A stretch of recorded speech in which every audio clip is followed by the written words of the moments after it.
স্বাধীন হওয়ার খবরটা পাওয়ার পরে খুবই ভালো লাগতেছে। আমরা প্রবাসীরা খুবই খুশি, কারণ দীর্ঘ 15টা বছর আমরা পরাধীন ছিলাম। আমাদের মত প্রকাশের কোনো স্বাধীনতা ছিল না, কথা বলার স্বাধীনতা ছিল না।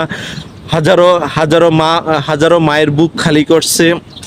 দীর্ঘ 15টা বছর অত্যাচার, নির্যাতন, জুলুম কাকে বলে এটা ব্যাখ্যা করার মতন এটা আমি ব্যাখ্যা করতে পারবো না। আপনারা আমার থেকে খুব ভালো জানেন। দীর্ঘ 15টা বছর বাংলাদেশের মানুষের উপর অত্যাচার, জুলুম করছে। অবশেষে মহান রব্বুল আলামিনের অশেষ রহমতে এই খুনি সরকারের পতন ঘটছে। আমরা প্রবাসীরা খুবই খুশি। আমাদের আজকে আজকে এই অনুভূতি প্রকাশ করার মতন আমার কাছে ভাষা নাই।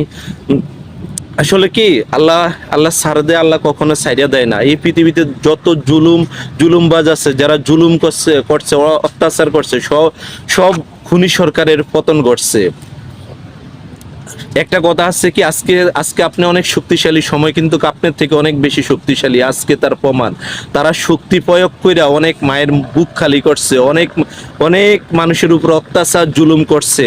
আর যারা পাঁচাটতো তাদের উদ্দেশ্যে আজকে আজকে একটা কথা বলবো।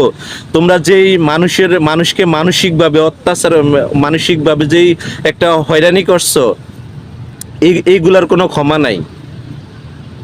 আজকে স্বাধীন বাংলাদেশে প্রতিটা পৃথিবীর প্রতিটা মানুষ, প্রতিটা জাতি স্বাধীন থাকতে চায়।